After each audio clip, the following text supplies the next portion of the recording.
E aí, pessoal, segue para vocês a entrevista com Marcelo Barreto, atual apresentador do Redação Sport TV. Eu queria agradecer muito a atenção dele, a entrevista ficou muito legal. Essa entrevista foi feita para a matéria de Teorias e Técnicas de Comunicação da professora Larissa de Moraes, da Universidade Federal Fluminense, da UFNA. E também agradecer ao pessoal do Tyler Martin lá no Facebook que mandou as perguntas. Eu fiz algumas delas lá no final, então confere aí que tá muito maneiro.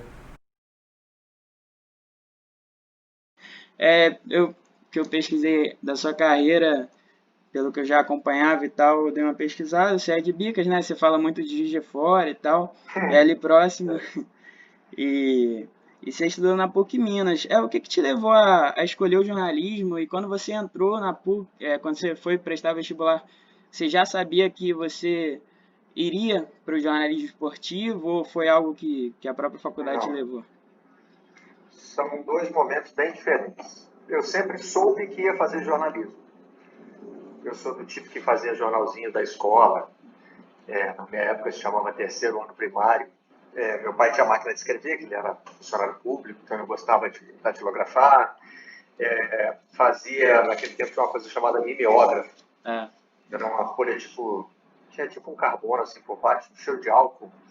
E aí a gente tinha que digitar no mimeógrafo para rodar. Então eu fazia um jornalzinho da escola. Eu acho que assim, o que me levou para o jornalismo foi gostar de escrever. Quando entrei para a faculdade, eu ainda não via nenhuma diferença ainda entre veículo, ou não sabia nem se eu ia trabalhar com jornal, rádio, televisão. O jornal me parecia mais óbvio, porque era um meio de comunicação mais influente na minha época e era onde se escrevia, né? Mas eu nunca tive fechado para a ideia de trabalhar em rádio, em TV. E pouco depois que eu me formei, pouco não, né? Estou querendo tirar onda de novo. Um tempo depois que eu me formei, a internet surgiu como também um espaço de. Não foi muito não, pô, porque vocês foram, acho, Uma sei, década, né? Já estava ali. Eu cheguei ainda a trabalhar com máquina de escrever, né? Na faculdade era a máquina de escrever, então eu fiz essa migração do analógico para o digital. Agora, jornalismo esportivo, não. Para dar uma rebuscada na história, eu costumo dizer que começou com um X, minha carreira no jornalismo esportivo, porque eu fiz estágio para o Globo. Eu já tinha passado por dois jornais, pelo mesmo jornal, em duas sucursais diferentes do interior de Minas. No jornal Hoje em Dia, e tinha trabalhado também numa assessoria de imprensa. E aí eu fiz prova de estágio para o Globo, passei, e aí você tinha que escolher, naquela época era diferente, você tinha que escolher uma editoria para fazer todo o estágio. E aí davam para você uma lista com os nomes das editorias, uns parênteses do lado para você marcar um X. E foi bem intuitivo eu marcar esporte. Eu assim, não sei explicar por quê. Poderia ter marcado. Acho que não marcaria economia, porque não, assim, eu não tenho afinidade, não era uma coisa que me despertaria o prazer de fazer. Mas acho que poderia ter marcado política, cultura, são temas que me interessam. Mas por alguma razão ali saiu o esporte e, evidentemente, foi um tema que sempre me interessou também. Não inventei o interesse pelo esporte ali no momento de fazer o estágio, né?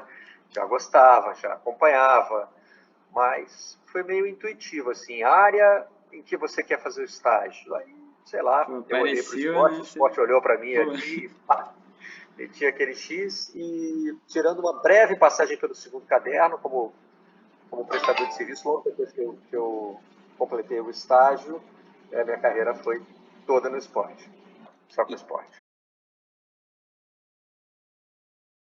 e para o jovem jornalista ou até aquele estudante que não entrou na faculdade ainda, mas pensa, tem isso na cabeça de fazer o jornalismo esportivo, o que você diria? Qual seria o melhor caminho a tomar, assim?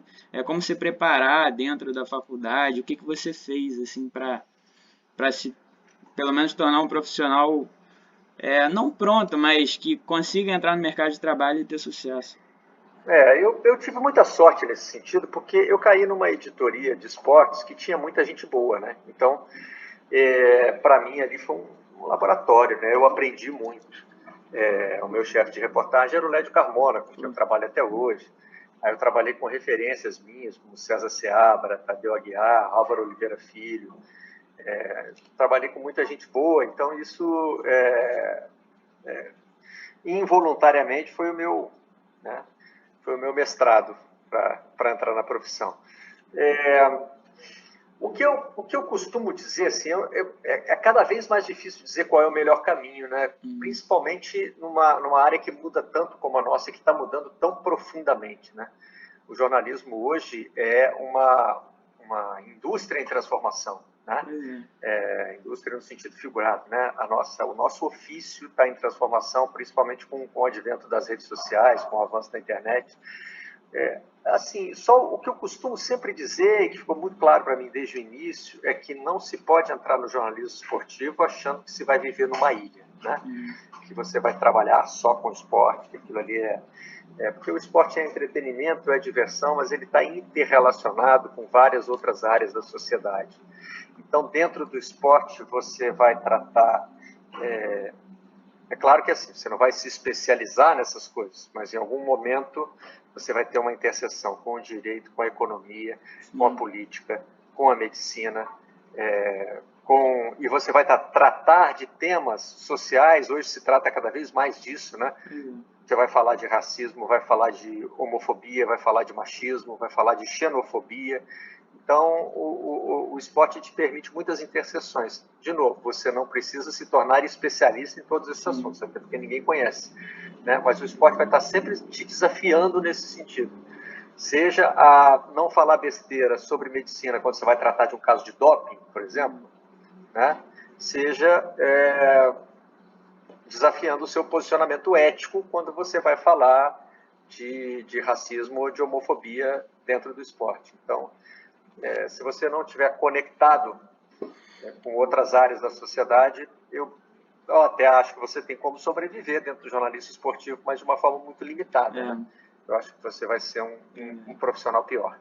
Você acabaria lidando de uma forma rasa, né, com os temas, você ficaria muito focado no campo.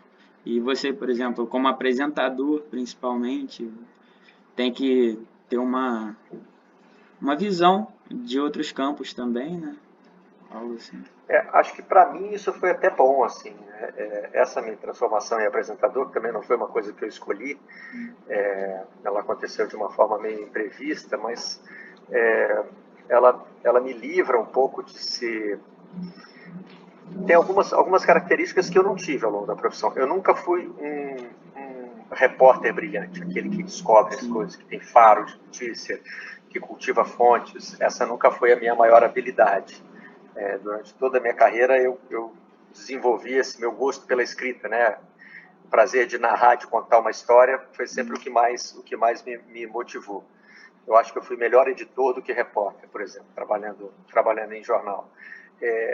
E também nessa questão voltada muito exclusivamente para o jogo, eu acho que eu não teria muito futuro. Tentaram até me botar de comentarista no Sport TV.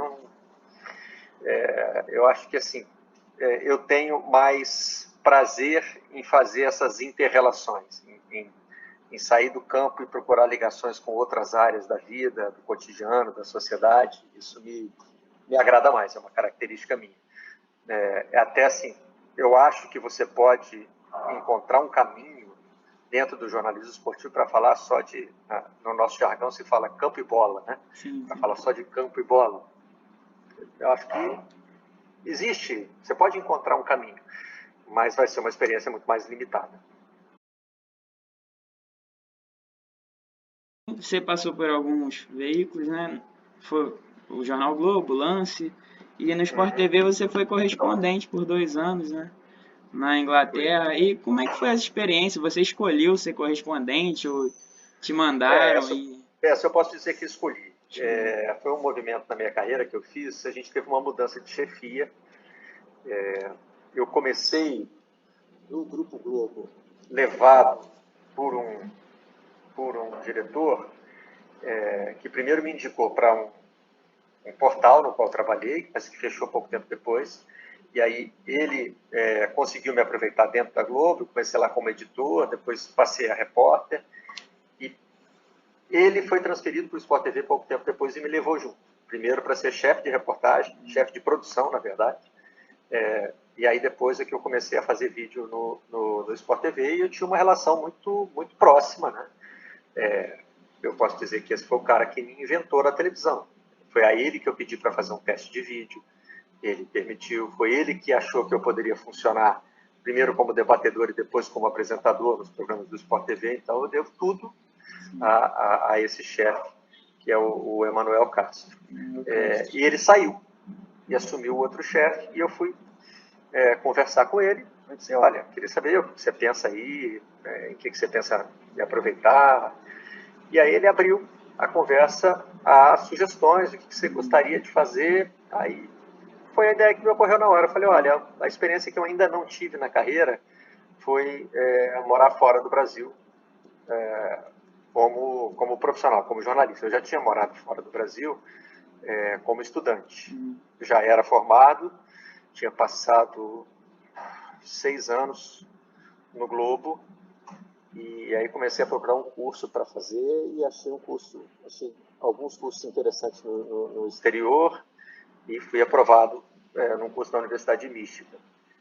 Eu já era casado, minha mulher me acompanhou, ela tinha o direito também de fazer o curso.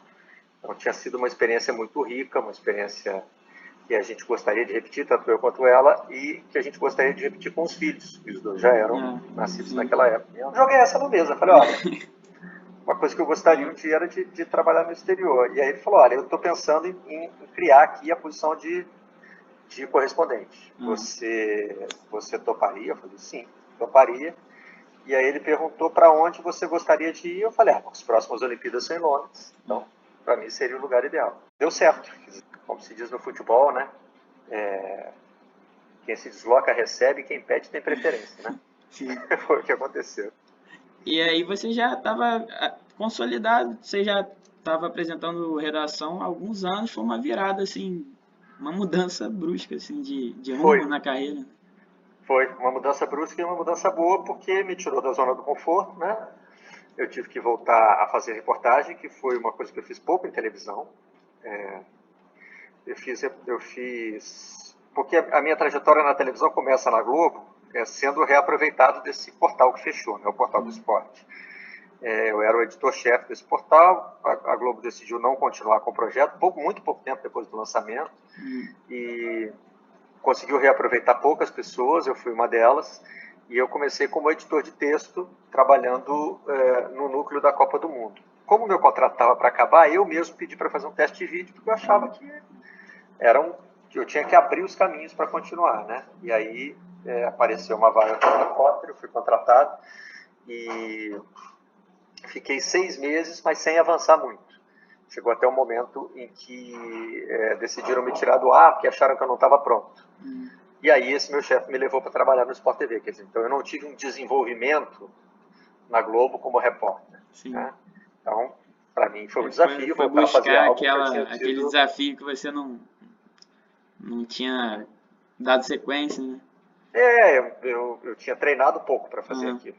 E você vai fazer o que eu digo que o que eu vivi como correspondente é a experiência de que raramente, como correspondente, você rói o osso, né? Só tem filé. Você vai fazer um jogo de futebol, ou é um jogo de uma liga internacional, ou é jogo da seleção brasileira. O Sport TV comprou naquela época o campeonato francês, o campeonato português. Então eu fiz o jogo do campeonato português em que o Jorge Jesus, que a gente depois ia conhecer tão bem aqui no Brasil, né, caiu de joelhos, porque sofreu uma virada do Porto dentro de casa. Fiz a apresentação do Ibrahimovic no PSG, do David Beckham. Então, assim, jogos de seleção brasileira, e você faz o Masters de tênis. Então, assim, aquilo te coloca em contato com grandes figuras, com grandes personagens do esporte. Então, você chegou a cobrir o Wimbledon, né? Ou não? O Wimbledon também.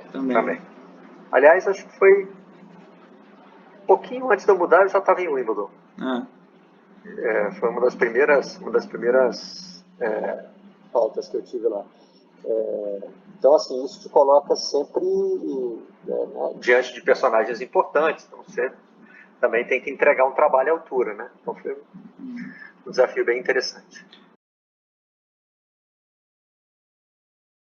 E assim como todo jogador de futebol teve um ídolo, o Pelé, teve o Zizinho, hoje a gente perdeu o Maradona, né, que era o ídolo de muita gente agora, ali. Uma É, loucura a cobertura agora à tarde. Tá todo é, mundo falando disso. pois é, imagina. O jovem jornalista também tem o seu ídolo. Quem era o seu? Você pegou uma geração de, assim, sei lá, Armando Nogueira, Luciano do É, Vale. Quem era seu maior ídolo? então, é engraçado, me fazem muito essa pergunta e eu ainda não consegui fechar uma resposta. Eu acho que foi muito importante trabalhar com o senhor Armando Nogueira, Armando porque Nogueira. era um cara que tinha chegado lá no topo da profissão, né? Ele era um jornalista esportivo super reconhecido, depois foi um jornalista que ocupou o posto mais importante, que era comandar o jornalismo da TV Globo, né? Uhum. Então, eu me encontrei com o senhor Armando na carreira no momento em que ele já tinha passado por isso e tinha voltado a fazer o que ele gostava, era ser comentarista esportivo. E ele era um cara muito generoso, um cara que estava sempre disposto a compartilhar conhecimento, a ensinar, a aconselhar.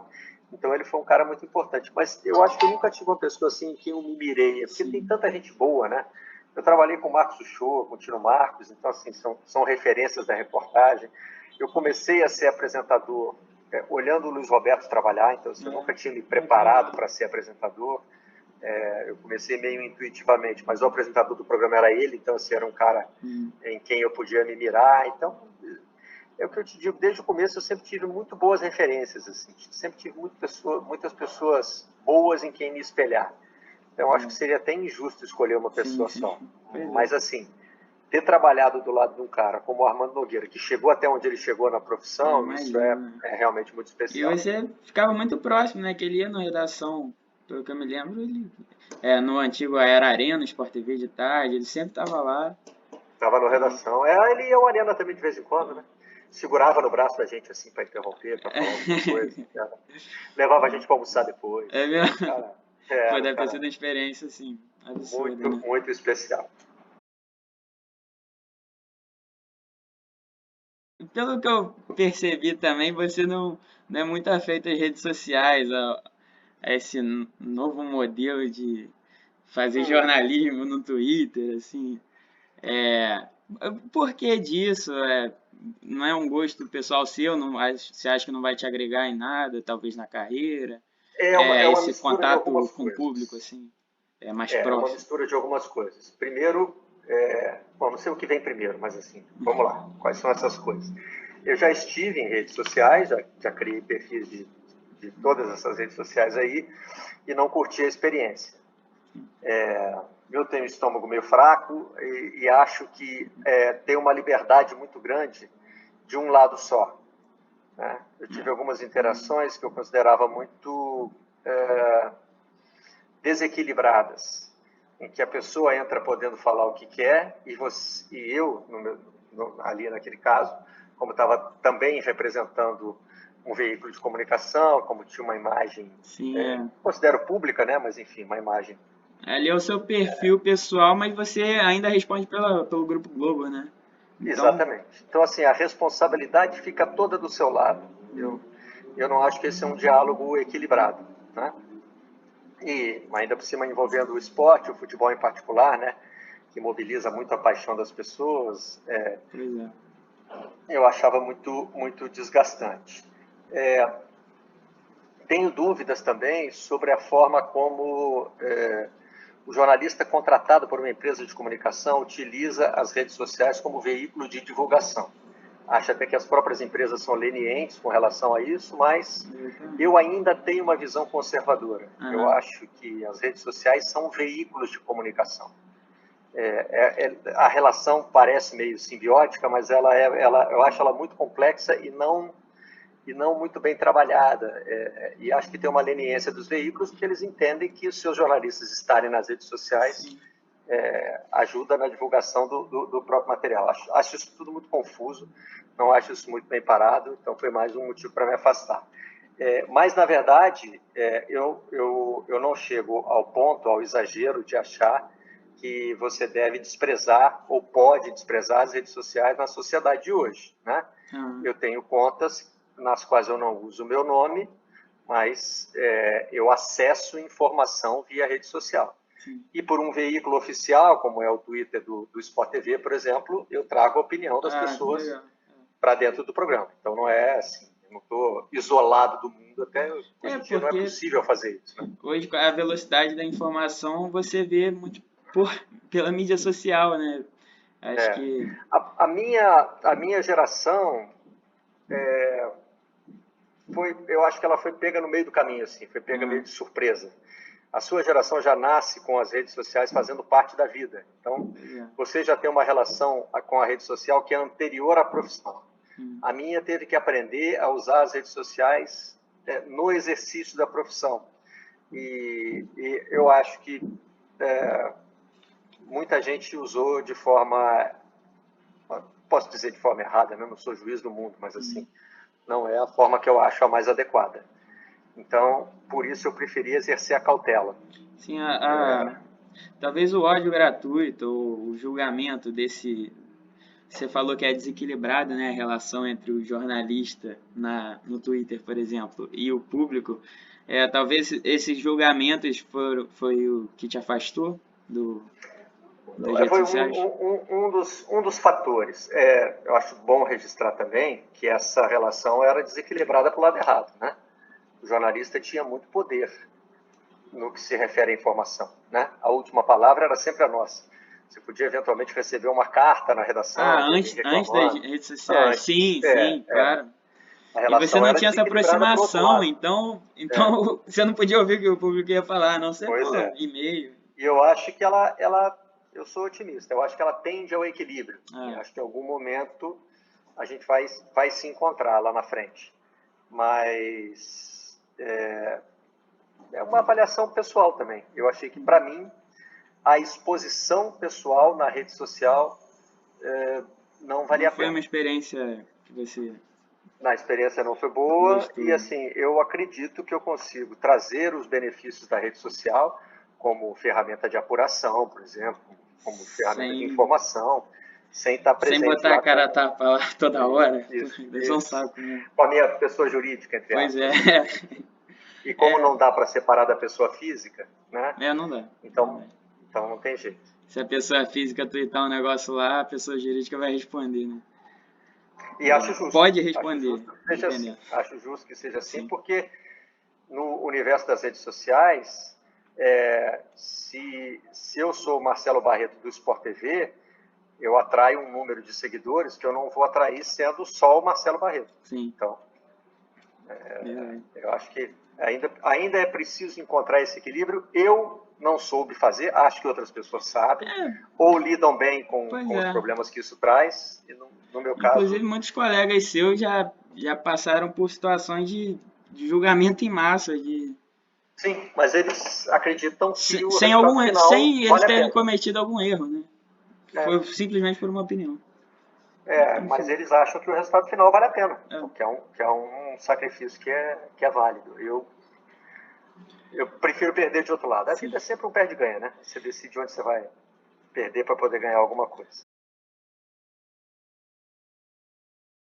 Em relação ao futebol, assim, para os jovens jornalistas, eu sou um que penso em trabalhar com esporte. Eu também estava dividido eu poderia trabalhar com algumas coisas, mas acho que a faculdade está me levando para o esporte.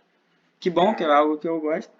Só que em relação a você trabalhar em uma grande mídia como você e você revelar seu time, o que você acha disso? Você fala que torce pro Tupi, né? Time da Juiz de Fora. Agora eu falo muito do Arsenal, né? Morou lá em Londres, né? Eu trabalho muito essa história do Arsenal. Mas alguns jornalistas, eles assumem mesmo. Tipo, por exemplo, o Léo Bertozzi, que é um jornalista super respeitado pelo público, eu vejo. Ele não é, assim, um alvo constante de ataques. E ele fala que ele é atleticano e problema. E isso aí não interfere nas análises dele, mas tem muitos que preferem guardar o seu time. O que você acha disso, assim? O que o jovem jornalista faria para... Eu acho um erro que a nossa categoria cometeu, um erro histórico. Porque se você olha para trás, o senhor Armando nunca escondeu de ninguém que é torcedor do Botafogo. Você tinha a resenha Facite, por exemplo, que é a primeira mesa redonda a fazer sucesso na televisão aqui no Rio de Janeiro. cada comentarista era como se estivesse Sim, representando um clube, ele falava em nome daquele clube. E esses isso era bem programas assim, aceito. do SBT, Band, geralmente É, tem essa. Em Minas tinha o Cruzeiro, não, Galo e Alterosa, América, tem isso Dadá. também. Então, assim, isso não foi problema durante muito tempo, né? É, eu não sei situar precisamente, assim, mas eu acredito que isso tenha muito a ver também com a influência do jornalismo americano, de trazer a questão da neutralidade. E aqui no Brasil isso foi transportado para o jornalismo esportivo. Paralelamente a esse processo, cresceu também a violência das torcidas, né? E o jornalista, ele vai a estádio, né? Sim, Hoje eu vou cada vez menos a estádio, né? é. Mas passou a ser um ambiente hostil. O fato é que teve um momento em que os nossos veículos decidiram que nós não deveríamos revelar time. Então, Ah, eu sempre trabalhei em veículos que me diziam, olha, a gente isso eu prefere que não vocês não fazia revelem o ideia, time. assim, que o veículo instruía isso. E eu sempre segui essa recomendação. É, eu preferia que todo mundo soubesse o meu time. Eu acho que muita gente sabe do meu É, time, não acho? Mas também não não precisa é fazer um. segredo.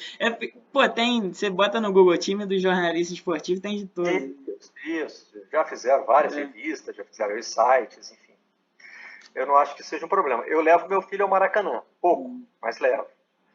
Então, esse é o momento em que eu mais sinto isso, assim.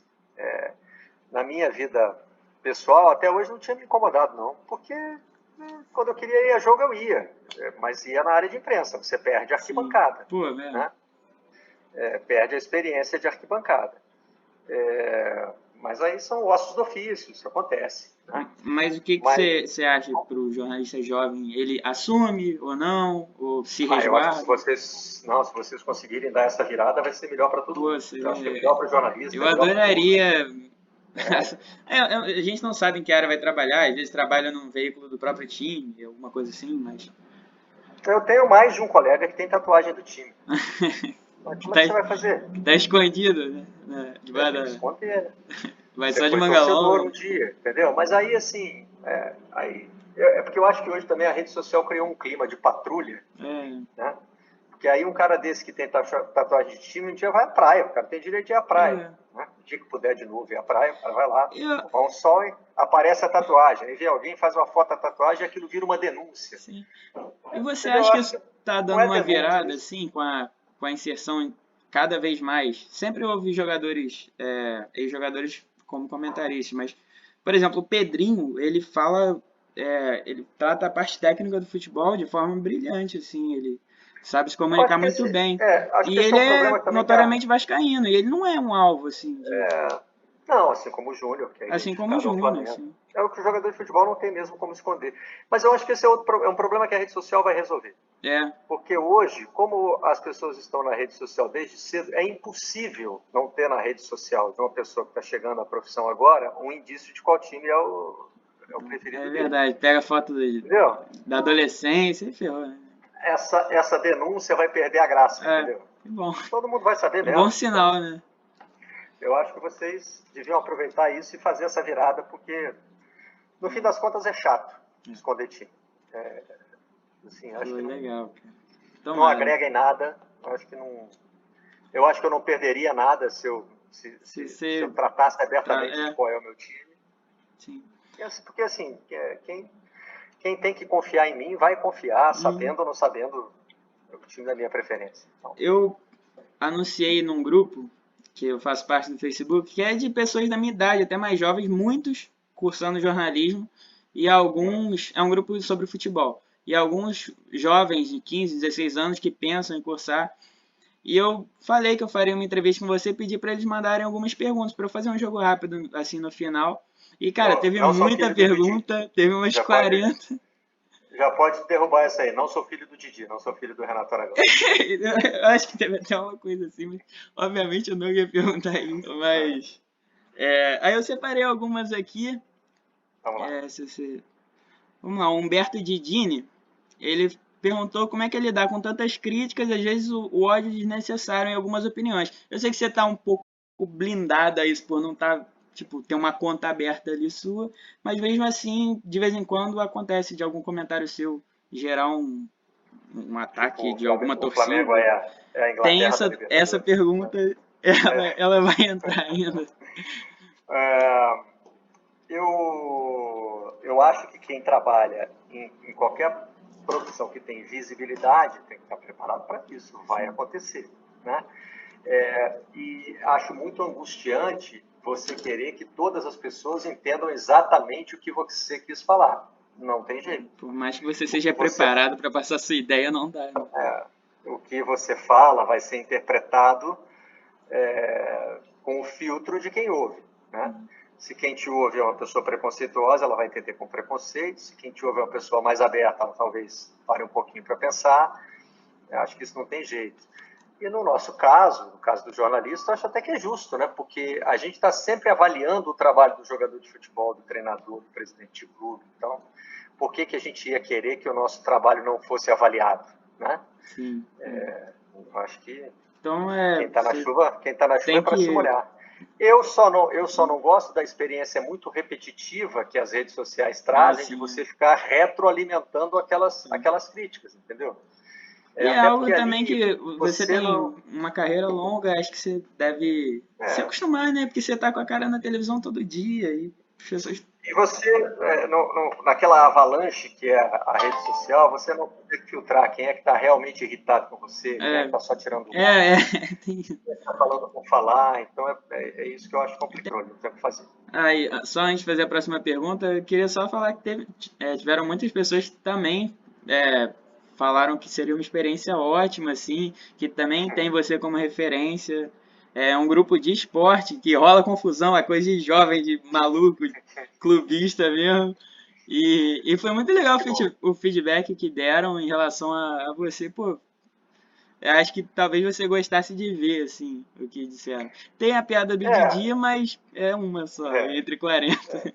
sempre tem. Duas coisas vêm no pacote e você tem que estar preparado para lidar com as duas, Sim, né? Você também não pode alimentar a ilusão de que vai ser só elogiado. né? Eu acho que o fato de que tem gente que te vê como referência, que curte o que você fala, que se inspira no que você faz, né? Por um lado aumenta a responsabilidade, mas por outro também relativiza as críticas, né? Seu trabalho está aí para ser avaliado e, né, se tem gente que gosta, alguma coisa certa você está fazendo. Com certeza. Tem a pergunta do Matheus Wesley, que o João Gabriel Nery, Elvis Silva, Thiago José e Eric Alves fizeram algo parecido, mas Matheus Wesley perguntou: em todo esse tempo como jornalista, qual a cobertura que traz melhores lembranças e as piores também? Não, piores, acho que não tem nem comparação o acidente da Chapecoense, né? Porque traz uma situação inédita para nós. Curiosamente, eu já tinha coberto um acidente de avião que matou um time inteiro. Foi na Rússia, um time de hóquei no gelo. Então já tinha sido uma experiência muito chocante para mim. Eu fui a um velório coletivo lá, mas ela tinha uma certa distância, eu não conhecia aquelas pessoas, Sim, né? pô, cara. No caso da Chapecoense, tem jogadores, membros da comissão técnica, com os quais a gente já conviveu, já entrevistou, e amigos nossos, né? Eu tinha ali pelo menos 2 amigos muito íntimos, com quem eu convivi muito, que estavam naquele voo, outros companheiros de profissão, gente com quem eu me relacionei. Então, foi um choque muito difícil de assimilar e de administrar, né? Para estar na televisão, para falar sobre aquilo, enfim, foi muito massacrante, assim, porque também não acaba, né? Não é uma coisa que você fala assim, olha, dá a notícia, aconteceu isso, caiu o avião e acabou, né? Porque tem toda a repercussão, tem a investigação, tem as homenagens, e você vai participando de tudo aquilo e tudo aquilo vai aumentando a dor.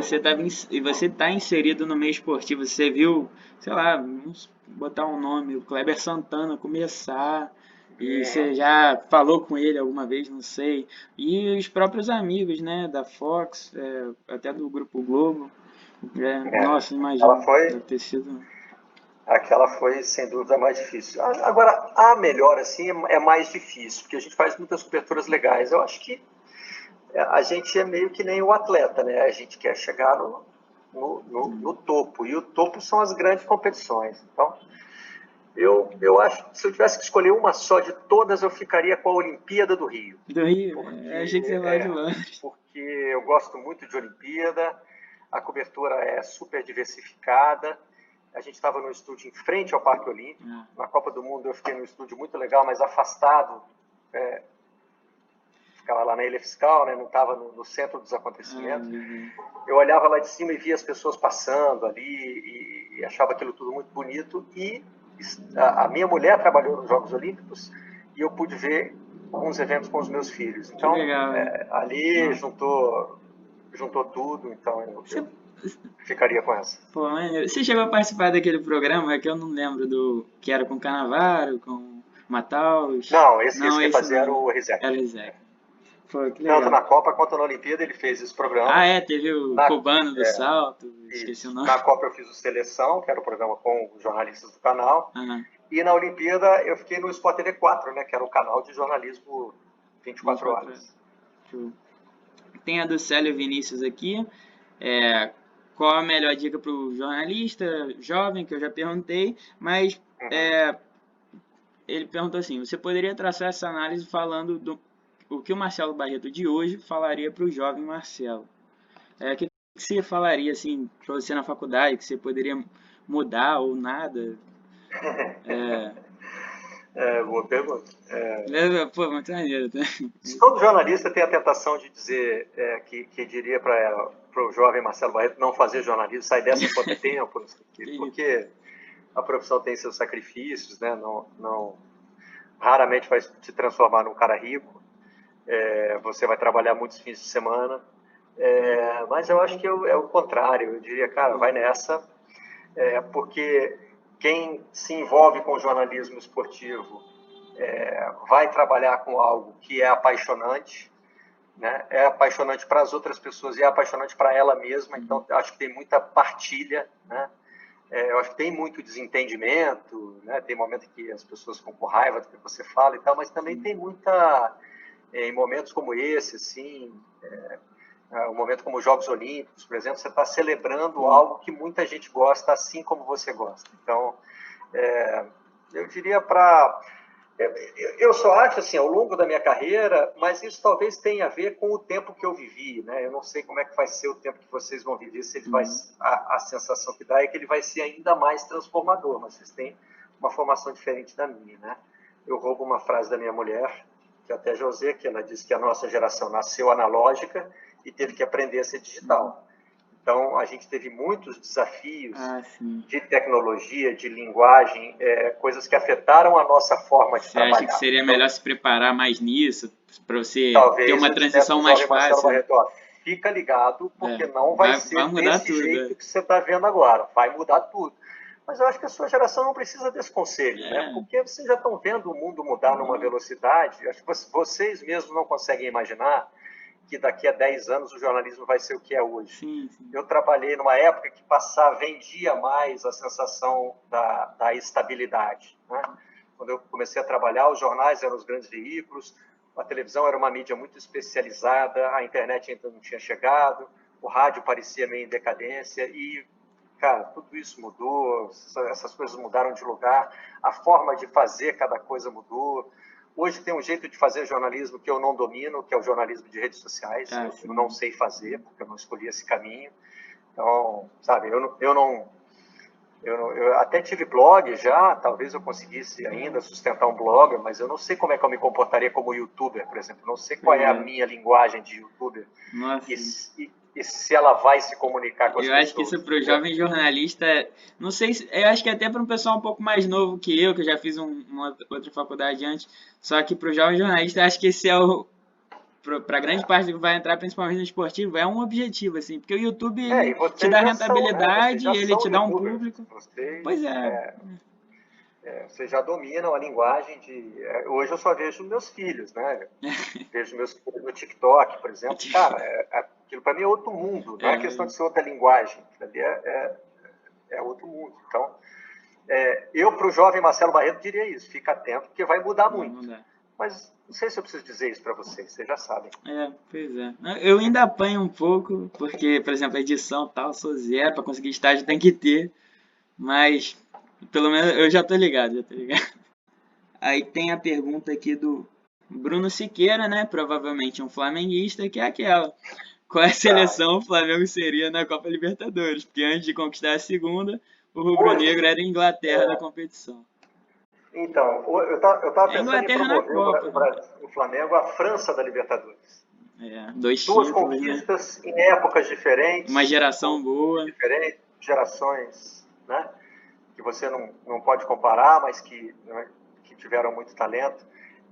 O que aquele comentário dizia é que o Flamengo se sentia favorito na Libertadores sem ter Sim, construído foi história bem na competição. compreensível, né? O O comentário. É Flamengo, que o a Flamengo torcida, teve a paixão da um torcida. momento na Libertadores Sim, que foi a consagração da melhor geração da história do clube, do melhor time que o sim. Flamengo já teve, né? Depois disso, o Flamengo não construiu uma história na Não Libertadores. chegou a mais nenhuma semifinal, por exemplo. Não chegou mais à semifinal, teve eliminações de primeira fase que foram muito frustrantes, né, muito decepcionantes. Então, assim, eu não via o Flamengo como aquele time que a qualquer momento ia ganhar a Sim. Libertadores. Eu cheguei a olhar, por exemplo, para o Fluminense como um time que em algum É. momento ia ganhar. Embora tenha sido um recorte mais curto, Sim, o né? patrocínio Aquele da Unimed Fluminense ali foram aquele Fluminense da seis, Unimed começou a 6 anos. frequentar a É. Libertadores, disputou uma final, então você olhava e falava assim, se continuar desse jeito, um dia vai ganhar. Não continuou daquele jeito e não ganhou. Hoje é difícil até a gente imaginar o Fluminense ganhando uma Libertadores pela situação financeira do clube. O Flamengo ele nunca também construiu essa sensação assim, pô, vai chegar uma hora que não vai ter jeito, o Flamengo vai ganhar a Libertadores. Foi um Pois salto é. muito grande, né? Foram 6 meses de trabalho de Jorge Jesus. Tudo bem, o time já era estruturado, já tinha Então, gasto muito dinheiro para foram 6 meses montar. em que muita coisa deu Sim, certo. Agora, essa coisa que deu certo durante 6 meses, deu muito ela certo. deu por causa de um trabalho que começou a ser feito pelo menos em 2013, né? Sim, sim. Trabalho A de reestruturação austeridade. financeira, de investimento e tal. Então, acho que ali mas aconteceu mais depressa do Pois que o é, próprio torcedor do Flamengo com pensava. Mas, assim, certeza, com certeza. quando o título vem, ele justifica tudo, explica tudo e tá certo. Futebol é isso aí.